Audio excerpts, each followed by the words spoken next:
उत्तराखंड दौरे पर पहुंचेंगे केंद्रीय मंत्री और बीजेपी के राष्ट्रीय अध्यक्ष जेपी नड्डा। ऋषिकेश पहुंचेंगे बीजेपी अध्यक्ष जेपी नड्डा। बीजेपी कार्यकर्ता तैयारी में जुटे। हरिद्वार से सीएम धामी का यूसीसी लागू करने के लिए आभार सम्मेलन में शामिल हुए सीएम पुष्कर सिंह धामी। सीएम धामी को डॉक्टर BR अम्बेडकर महामंच से किया गया सम्मानित। हरिद्वार में थिनर का ड्रम नहीं, पटाखों की फैक्ट्री बनी धमाके की वजह। गोदाम की आड़ में चला रहा था अवैध पटाखा फैक्ट्री का खेल। गोदाम में हुए तेज धमाके से दहला इलाका। गैर कानूनी मदरसे पर जारी है सीएम धामी का सख्त एक्शन। हल्द्वानी में अवैध मदरसों पर ताबड़तोड़ कार्यवाही। अब तक कुल 18 अवैध मदरसे सील।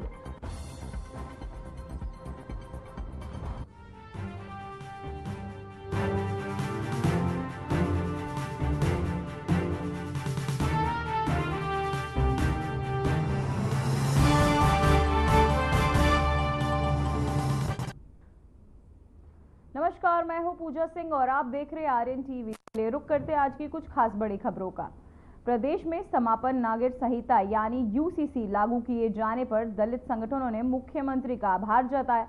बता दें कि अंबेडकर जयंती के मौके पर हरिद्वार में भले ही स्थिति केंद्रीय विद्यालय में आभार कार्यक्रम आयोजित किया। इस कार्यक्रम में सीएम पुष्कर सिंह धामी ने आभार जताया गया। इस कार्यक्रम में डॉक्टर BR अम्बेडकर महामंच के तहत आयोजित कार्यक्रम में हजारों की तादाद में लोग मौजूद रहे। वहीं मीडिया से बात करते हुए मुख्यमंत्री पुष्कर सिंह धामी ने कहा कि प्रधानमंत्री नरेंद्र मोदी के नेतृत्व में बाबा साहेब भीमराव अंबेडकर के सपनों को साकार किया जा रहा है।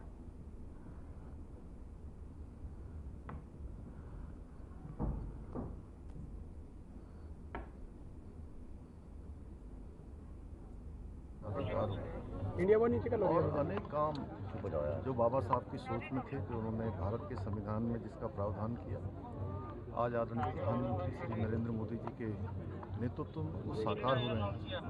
जिन गरीबों की, दलितों की, वंचितों की, शोषितों की सोच बाबा साहब को आगे बढ़ाने की थी, उन सभी पर आज हमारे देश के यशस्वी प्रधानमंत्री मोदी जी के नेतृत्व में आगे हो रहे हैं, आगे बढ़ रही हैं। आज समानता का अधिकार मिल रहा है उत्तराखंड राज्य में।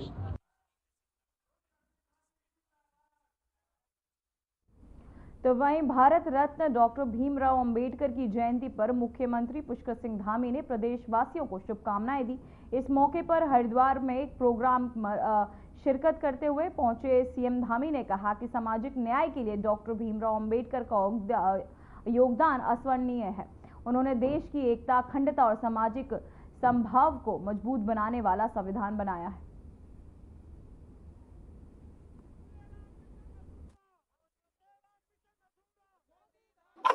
मैं सबसे पहले तो भारत रत्न डॉक्टर बाबा साहब अम्बेडकर जी के जन्म दिवस पर सभी को बधाई देता हूँ, शुभकामनाएं देता हूँ। उन्होंने देश को ऐसा संविधान बनाकर दिया जिसमें समानता हो, सबको गौरव से जीने का अधिकार हो, बराबरी का अधिकार हो, और अनेक काम जो बाबा साहब की सोच में थे, जो उन्होंने भारत के संविधान में जिसका प्रावधान किया, आज आदरणीय प्रधानमंत्री श्री नरेंद्र मोदी जी के नेतृत्व में वो साकार हो रहे हैं। जिन गरीबों की, दलितों की, वंचितों की, शोषितों की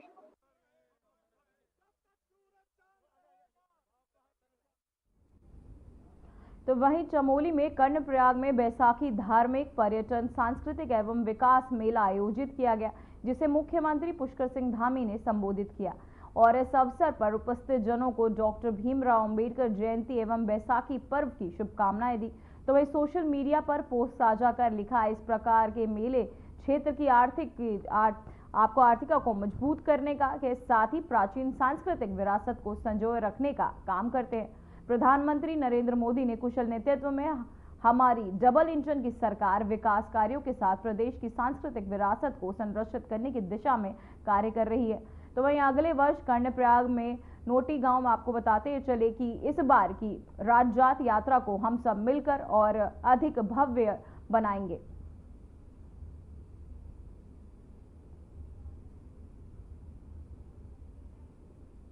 तो वहीं आज पूरे देश में संविधान निर्माता डॉक्टर भीमराव अंबेडकर की जयंती धूमधाम से मनाई जा रही है। इस अवसर पर उत्तराखंड के कोटद्वार स्थित कौड़ैया में संत रविदास मंदिर में विधानसभा अध्यक्ष ऋतु भूषण खंडूरी ने उन्हें श्रद्धांजलि अर्पित की। विधानसभा अध्यक्ष ने कहा कि बाबा साहेब अंबेडकर केवल महान अर्थशास्त्री या राजनीतिक ही नहीं बल्कि समाज सुधारक भी थे। उन्होंने समाज में व्याप्त छुआछूत और जातीय भेदभाव के खिलाफ निर्णायक आंदोलन चलाया। वहीं उन्होंने आगे कहा कि डॉक्टर अंबेडकर न केवल भारतीय संविधान के प्रमुख निर्माता थे बल्कि उन्होंने भारतीय समाज को समानता, समानतंत्र और बंधुत्व के सिद्धांतों पर आधारित एक मजबूत नींव दी। इस अवसर पर स्थानीय लोगों और श्रद्धालुओं ने बाबा साहेब के योगदान को याद करते हुए उनके प्रति अपनी श्रद्धा व्यक्त की और उनकी शिक्षाओं को फैलाने का संकल्प लिया।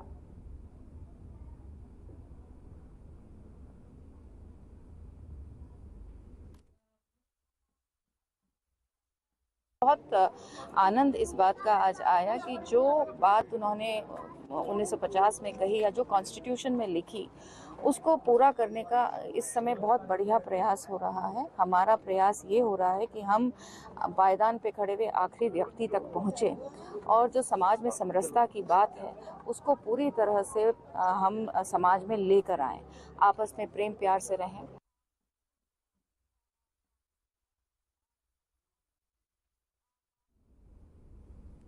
तो वहीं पद्म विभूषण स्वर्गीय बी.डी. पांडे स्मृति समारोह समिति ने 2 दिवसीय उत्तराखंड विकास विमशाला का आयोजन किया। यह आयोजन राज्य के सतत विकास, सांस्कृतिक संरक्षण और युवाओं की भागीदारी को केंद्र में रखकर आयोजित किया गया। कार्यक्रम में केंद्रीय सड़क परिवहन एवं राजमार्ग राज्य मंत्री अजय टम्टा ने शिरकत की।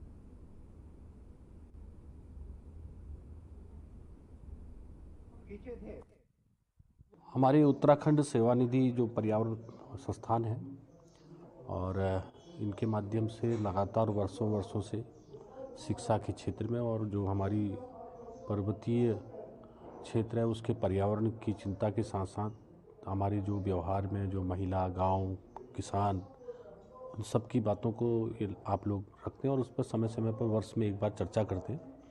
और संवाद के इस कार्यक्रम में मैं देखता हूं कि हर वर्ष मुझे भी आना होता है और आज का जो विषय है जिस प्रकार से किसान, कृषि, पहाड़ी कृषि, हमारी जो पर्वतीय क्षेत्रीय कृषि है, खेती है।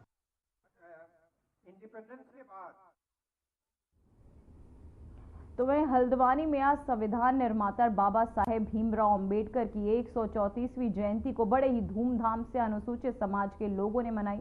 ऐसे में हल्द्वानी के अंदर भी कई सारे कार्यक्रम आयोजित किए गए। साथ ही प्रेमपुर लोज ज्ञानी क्षेत्र में बाबा साहेब भीमराव अंबेडकर की 134वीं जयंती के मौके पर एक सभा भी आयोजित की गई, जिसमें नेता प्रतिपक्ष यशपाल आर्य, पूर्व विधायक जीत राम टम्टा, सामाजिक कार्यकर्ता, बड़ी संख्या में अनुसूचित समाज के गणमान्य लोग मौजूद रहे। नेता प्रतिपक्ष यशपाल आर्य ने कहा, बाबा साहेब ने देश की आज़ादी से लेकर संविधान बनाने में महत्वपूर्ण भूमिका निभाई है। उनकी वजह से हम सबको अपने मौलिक अधिकारों के बारे में जानकारी रहती है। उन्होंने वंचित, पिछड़े, गरीबों के लिए हमेशा काम किया है।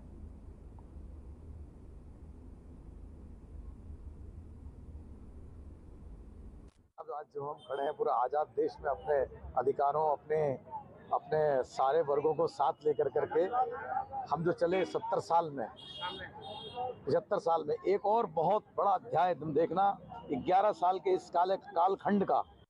बिल्कुल, हम आज 134वीं जयंती बाबा साहब की जन्मोत्सव को धूमधाम से बनाने के लिए एकत्रित हुए हैं यहाँ पर। आशा करते हैं कि ये तादाद जो आज हम देख रहे हैं, आज अगले वर्ष हमें दुगनी मिले, तिगुनी मिले और बाबा साहब के विचार को आज याद करने के लिए, उनके पद चिन्हों पे चलने के लिए, प्रण लेने के लिए हम लोगों ने एक ये समारोह जो है आयोजित किया है। आशा करते हैं सभी लोग इसको अच्छे उससे लेंगे। और महान समाज सुधारक, महान शिक्षाविद, महान अर्थशास्त्री, महान कानूनविद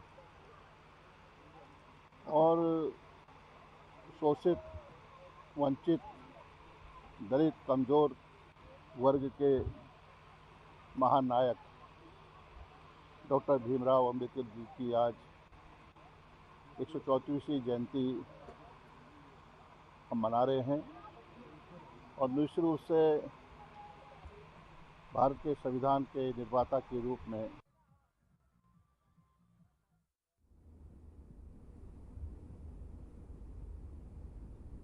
तो वहीं गदरपुर में भीमराव अंबेडकर वार्ड नंबर 2 में बाबा साहेब का 135वें जयंती मनाई गई। मुख्य अतिथि के रूप में गदरपुर विधायक अरविंद पांडे पहुंचे। इस मौके पर विधायक अरविंद पांडे ने बाबा साहेब को श्रद्धांजलि अर्पित करते हुए कहा, बाबा साहेब अंबेडकर ने अनुसूचित जाति, जनजाति, अल्पसंख्यक महिलाओं और मजदूरों के अधिकारों के लिए जो संघर्ष किया है वो पूरी दुनिया में मिसाल है। साथ ही उन्होंने संविधान के माध्यम से सभी वर्गों को न्याय और समानता का अधिकार दिलाया।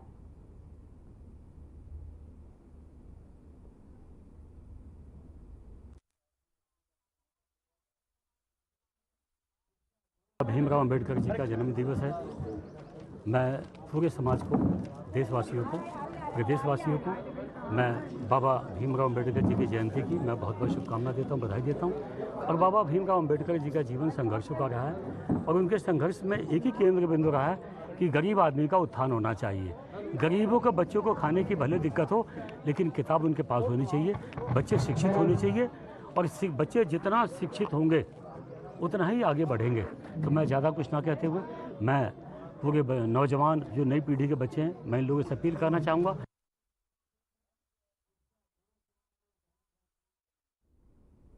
तो वहीं कांग्रेस की प्रदेश प्रवक्ता प्रतिमा सिंह ने चार धाम यात्रा को लेकर सरकार पर निशाना साधते हुए कहा कि सरकार सिर्फ आंकड़ों पर ध्यान दे रही है, सुविधाएं नहीं दे रही। उन्होंने आरोप लगाया कि सरकार रजिस्ट्रेशन और डाटा कलेक्शन के माध्यम से केवल भीड़ दिखाने का प्रयास कर रही है, जबकि जमीनी स्तर पर श्रद्धालुओं को अव्यवस्थाओं का सामना करना पड़ रहा है।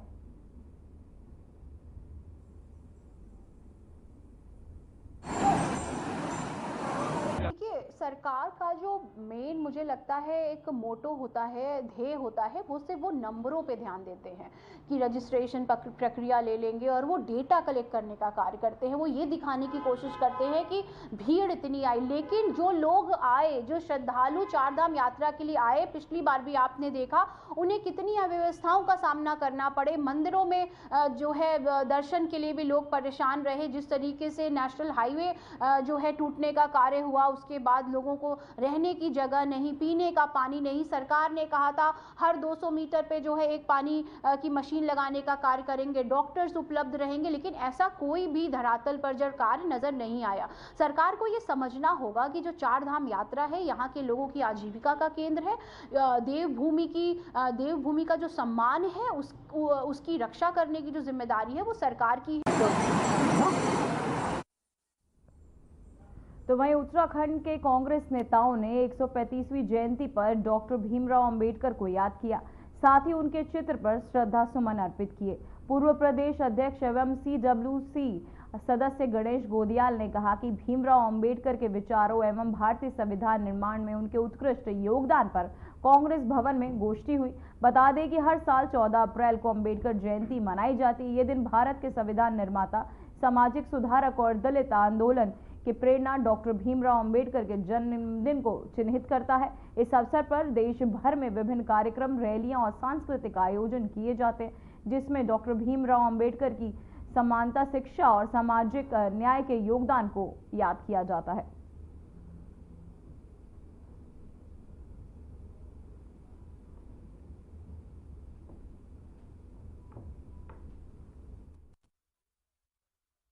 मुझे तो ऐसा कहीं प्रतीत नहीं होता कि कांग्रेस ने ऐसा कुछ किया, और हमें डिफेंडिंग होने की भी आवश्यकता नहीं। हमें भारतीय जनता पार्टी के सर्टिफिकेट की जरूरत नहीं है। बाबा साहेब आम्बेडकर ने इस देश के लिए और मानवता के लिए जो कुछ किया वो हम सबके सामने है, और हम इसी रूप में उन्हें याद करने के लिए, नतमस्तक उनके सामने होने के लिए यहाँ पर आए हुए हैं। जहाँ तक भारतीय जनता पार्टी का सवाल है, संसद में अमित शाह जी ने किन शब्दों में आम्बेडकर साहब का उल्लेख किया, ये सर्वविदित है, सभी इस बात को जानते हैं।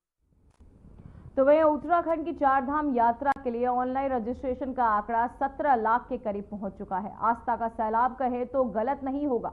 यमुनोत्री धाम के लिए अब तक 2.78 लाख से ज्यादा लोगों ने रजिस्ट्रेशन, वहीं गंगोत्री धाम यात्रा के लिए यहां 3 लाख से ज्यादा श्रद्धालु ऑनलाइन रजिस्ट्रेशन और केदारनाथ धाम के लिए 5.7 लाख से ज्यादा भक्त रजिस्ट्रेशन कर चुके हैं।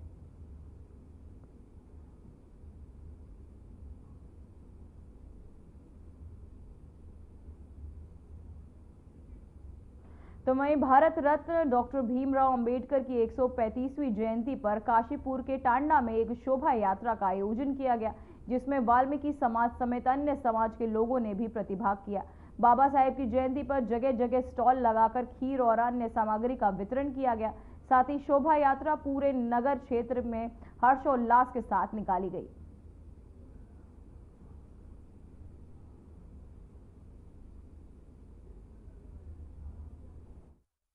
हमारा प्रोग्राम रहा है, एक विशाल रैली का रहा है, जो हमारी टांडा उज्जैन से स्टार्ट होकर के छतरी चौराहे से होते हुए मेन मार्केट के अंदर से होते हुए किला बाजार में होकर के फिर चीमा चौराहे पर होते हुए जो है छतरी चौराहे पर उसका समापन किया जाएगा। अम्बेडकर साहब की जयंती में हम पूरे देश को शुभकामनाएं देते हैं और अपने SC, ST, OBC और माइनॉरिटी को ये निवेदन करना चाहते हैं कि एकजुट मिलकर देश की व्यवस्था को संभालें, क्योंकि आज देश के अंदर सांप्रदायिक हिंसा बढ़ती चली जा रही है और देश हमारे बिखराव की तरफ जा रहा है।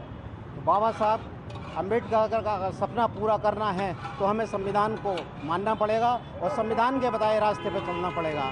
आज देश के अंदर जो उथल पुथल मची हुई है, ये बहुत बड़ा दुर्भाग्य है कि हम बाबा साहब के संविधान से दूर होते चले जा रहे हैं। देखिए, आज जो है हमारे सारे जितने भी SC समाज के लोग हैं, वो एक टांडा उज्जैन से जो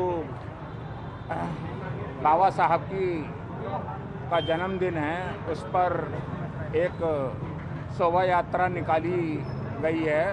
सभी SC समाज के लोग मिलजुल कर, वो चाहे कोई सी भी कास्ट का हो, और मेन बाजार होता हुए जो है पूरे शहर में प्रदर्शन कर रही है।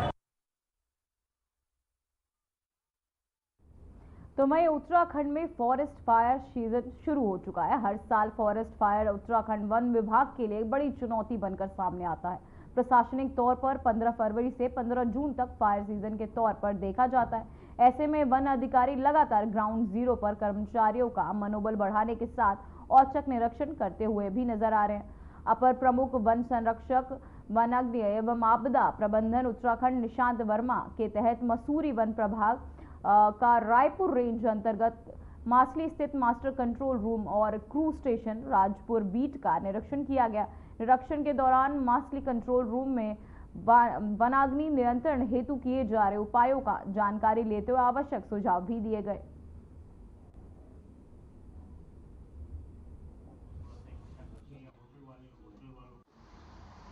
के लिए आपको एक मालूम भी होगा कि एक त्रिभुज बोलते हैं, फायर ट्रायंगल जिसको बोलते हैं हम लोग, तो उसमें टेम्परेचर की भूमिका रहती है, फ्यूल लोड की भूमिका रहती है ना। तो जो बाकी चीज़ें हैं उस पर हम लोग को बहुत ज़्यादा कुछ नहीं कर सकते। हम लोग काम करते हैं कि फ्यूल लोड को किस तरह से हम लोग नियंत्रित कर पाएँ, ठीक है। तो उसी के तहत जो है वनाग्नि सीज़न से पहले फ्यूल लोड कम करने के लिए कंट्रोल बर्निंग भी की जाती है। कई क्षेत्रों में फायर लाइन की सफाई भी की जाती है विशेष रूप से। और वनाग्नि लगने के कारण जो है हम लोगों ने जो पाया है पिछले सालों के अनुभव में, वो ये है कि एक तो आड़ा फुकान से भी हम लोगों ने देखा है कि कई वनाग्नि जो है आड़ा फुकान से भी वो समीपस्थ के वन क्षेत्र में, चाहे वो सिविल क्षेत्र हो या वन पंचायत या आरक्षित हो, उसमें फैलती है। तो वहीं हरिद्वार के धनपुरा में हुए धमाके की कहानी में अब चौंकाने वाला मोड़ आ गया है। जो धमाका पहले थिनर के ड्रम फटने का बताया जा रहा है, वो अब असल में अवैध पटाखा फैक्ट्री का खेल निकला। मौके पर पहुंचे SP देहात चंद्रशेखर सुयाल का इस घटना का खुलासा किया और गोदाम की आड़ में पटाखे बनाने का काम चल रहा था, जिसका उन्होंने खुलासा किया।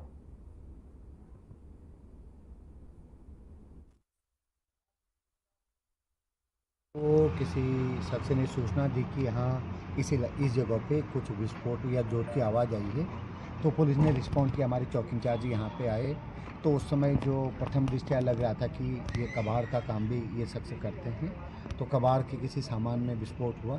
लेकिन उसके साथ ही सर्च किया यहाँ पुलिस ने, थोड़ा संदिग्धता लगी और शायद लोगों का जो बाहर लोग इकट्ठा थे उन्होंने भी कहा कि यहाँ हो सकता है पटाखे बनाने वाला।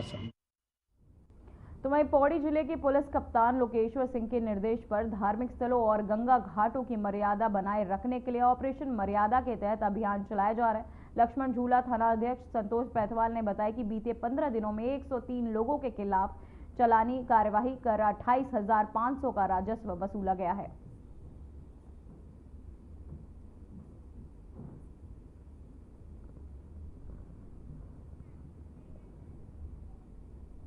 तो वहीं ऋषिकेश में सीढ़ी गंगा घाट किनारे एक नवजात का शव मिलने से सनसनी फैल गई है। वहीं स्थानीय लोगों ने पुलिस को सूचना देकर मौके पर बुलाया। साथ ही पुलिस ने नवजात का शव कब्जे में लेकर पोस्टमार्टम के लिए भेज दिया है।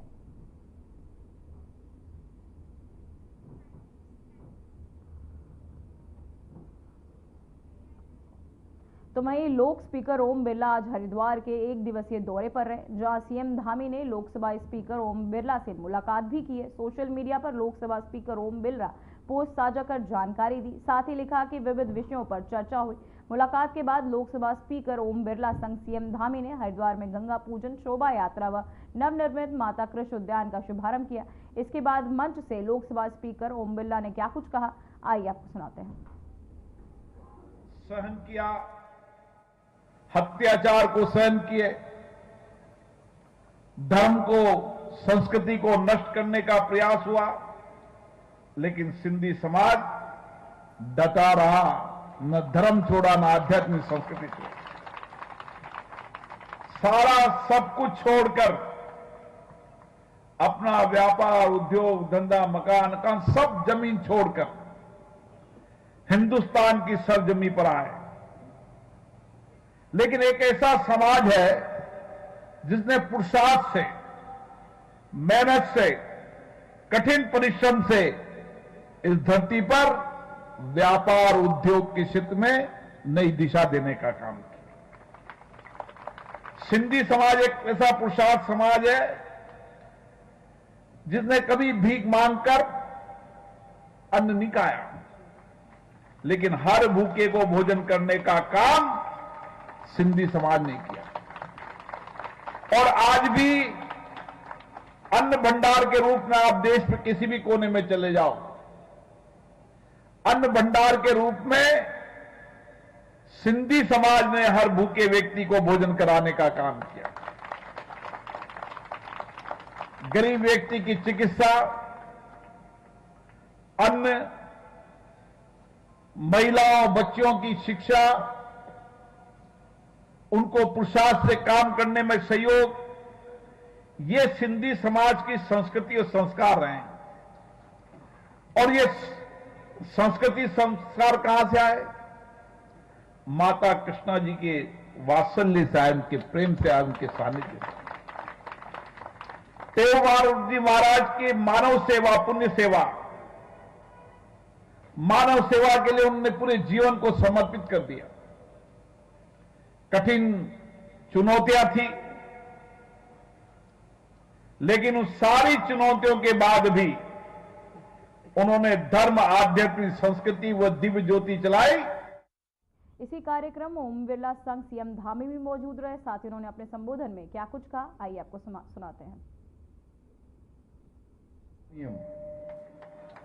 संशोधन नियम जैसे अनेक, चाहे लोकसभा, विधानसभा में महिलाओं का प्रतिनिधित्व का कानून हो, ऐसे अनेक बिल पारित हुए हैं और कई युगांतकारी कानून आज देश के अंदर बने हैं, जो देश को नई ऊंचाइयों पहुंचाने में अपना बहुत महत्वपूर्ण योगदान दे रहे हैं। मैं आप सभी की तरफ से, अपनी तरफ से उनका एक बार हृदय से स्वागत करता हूं, अभिनंदन करता हूं। भाइयों बहनों, आचार्य सदगुरु स्वामी टेऊराम जी महाराज सनातन परंपरा से आने वाले ऐसे महान संत रहे, जिन्होंने जीवन पर्यंत समाज को परमार्थ और सेवा की शिक्षा दी। उन्होंने लोगों को जात पात, ऊंच नीच और दिखावे से ऊपर उठकर प्रेम और भक्ति के मार्ग पर चलने की प्रेरणा दी। समाज सेवा को भी भक्ति का एक रूप मानते हुए प्रेम प्रकाश मंडल की स्थापना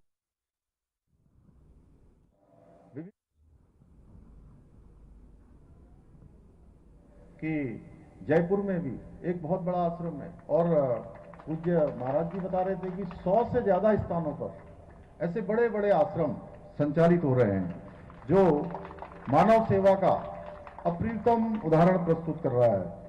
मुझे यह भी अवगत कराया गया कि आज प्रेम प्रकाश मंडल द्वारा निर्धन परिवार के बच्चों को शिक्षा हेतु सहयोग, निर्धन परिवारों की बच्चियों का सामूहिक विवाह करवाने और नेत्र चिकित्सालय का निःशुल्क संचालन करने और रामेश्वरम और उज्जैन में घाटों का निर्माण करने जैसे विभिन्न कार्यों के माध्यम से मानवता की।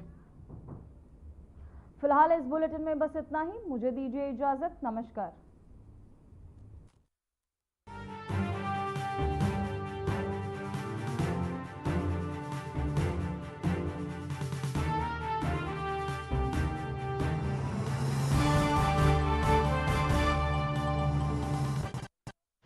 देखिए कार्यक्रम